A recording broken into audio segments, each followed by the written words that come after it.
بسم اللہ الرحمن الرحیم۔ السلام علیکم ورحمۃ اللہ وبرکاتہ۔ الحمد للہ حمدا کثیرا طیبا مبارکا فیہ، والصلاة والسلام علی سید المرسلین محمد وآلہ وصحبہ اجمعین، اما بعد۔ حاضرین و ناظرین، یہ درس حدیث نمبر 503 ہے۔ عنوان ہے اللہ سے ملاقات کی چاہت۔ روایت سماعت کیجیے، ترجمے کی بات تشریح کی جائے گی۔ بسم اللہ الرحمن الرحیم۔ عن عبادة بن الصامت رضی اللہ عنہ عن النبی صلی اللہ علیہ وسلم قال: من احب لقاء اللہ احب اللہ لقاءه، ومن کرہ لقاء اللہ کرہ اللہ لقاءه۔ قالت عائشة رضی اللہ عنہا او بعض ازواجه: ان لنكره الموت۔ قال: ليس ذاك، ولكن المؤمن إذا حضره الموت بشر برضوان الله وكرامته، فليس شيء أحب إليه مما أمامه، فأحب لقاء الله وأحب الله لقاءه، وإن الكافر إذا حضر بشر بعذاب الله وعقوبته، فليس شيء أكره إليه مما أمامه، كره لقاء الله وكره الله لقاءه۔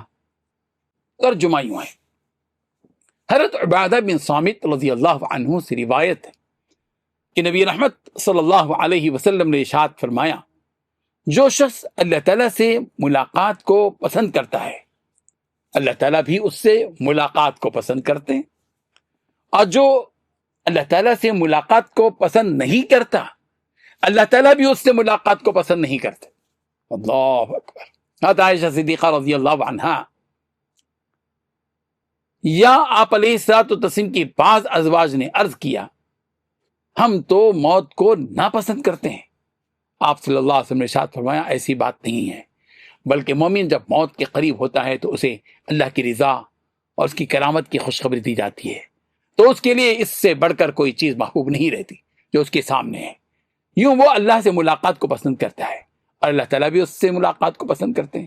اور کافر جب موت کے قریب ہوتا ہے تو اسے اللہ تبارک و تعالیٰ کے عذاب اور اس کے عذاب کی خبر سنائی جاتی ہے، اس کی سزا کی خبر دی جاتی ہے، تو اس کے لیے اس سے بڑھ کر کوئی چیز ناپسندیدہ نہیں ہوتی۔ یوں وہ اللہ سے ملاقات کو ناپسند کرتا ہے اور اللہ بھی اس سے ملاقات کو ناپسند کرتے ہیں۔ بزرگان محترم، یہ انسان کی فطرت ہے کہ وہ موت کو ناپسند کرتا ہے، کیونکہ یہ دنیا سے جدائیگی کا سبب بنتی ہے۔ مگر اس حدیث میں واضح کیا گیا کہ مومن کی اصل کیفیت مومن کے قریب آ کر بدل جاتی ہے۔ جب اس کے سامنے اللہ تعالیٰ کی رضا، جنت اور عزت و کرامت کی خوشخبری آتی ہے تو اس کا دل مطمئن ہو جاتا ہے، خوف ختم ہو جاتا ہے، اور وہ شوق اور رغبت کے ساتھ اپنے رب سے ملاقات کی تمنا کرنے لگتا ہے۔ یہ کیفیت اس کے ایمان، نیک اعمال اور اللہ پر بھروسے کا نتیجہ ہوتی ہے۔ مومن کے لیے موت دراصل ایک پل ہے جو اسے اپنے رب کی رحمتوں اور دائمی نعمتوں کی طرف لے جاتا ہے، اسی پل کے ذریعے سے ہو جاتا ہے، اسی لیے وہ اس ملاقات کو پسند کرنے لگتا ہے۔ اس کے برعکس کافر یا نافرمان جب موت کے قریب پہنچتا ہے اور اسے عذاب، سزا اور انجام بد کی خبر دی جاتی ہے تو اس کا دل خوف اور گھبراہٹ سے بھر جاتا ہے، وہ اپنے سامنے آنے والی حقیقت سے ڈرنے لگتا ہے اور اللہ سے ملاقات کو ناپسند کرنے لگتا ہے۔ اور جب وہ اللہ سے ملاقات کو ناپسند کرنے لگتا ہے تو اللہ تبارک و تعالیٰ بھی اس کی ملاقات کو ناپسند کرتے ہیں۔ اس حدیث سے یہ حقیقت واضح ہوتی ہے کہ انسان کی زندگی کا انجام اس کے عقیدے اور اعمال پر منحصر ہے۔ جو شخص دنیا میں ایمان، تقوی اور نیکی کی زندگی گزارتا ہے اس کے لیے موت آسان اور خوشگوار بن جاتی ہے، جبکہ گناہوں اور غفلت میں زندگی گزارنے والا انجام کے وقت سختی اور خوف کا سامنا کرتا ہے۔ ہم اپنی زندگی کو اس انداز میں گزاریں کہ موت ہمارے لیے خوف کا باعث نہ ہو بلکہ اللہ تعالیٰ سے ملاقات کی خوشی کا وہ ذریعہ بن جائے۔ ہمیں چاہیے کہ ہم اپنی زندگی کو ایمان، نیک اعمال، اللہ اور رسول کی اطاعت کے مطابق گزاریں تاکہ ہمارا انجام اچھا ہو، اور ہمیشہ اللہ تعالیٰ کی رضا کو سامنے رکھیں اور گناہوں سے بچنے کی کوشش کرتے رہیں، تاکہ مومن کے لیے اس کی موت کا جو وقت ہے وہ اس کی خوشخبری کا، اس کے اہم ترین نصیبے کا اور رب ذوالجلال سے ملاقات کے لیے خوش رہنے کا ذریعہ بن سکے۔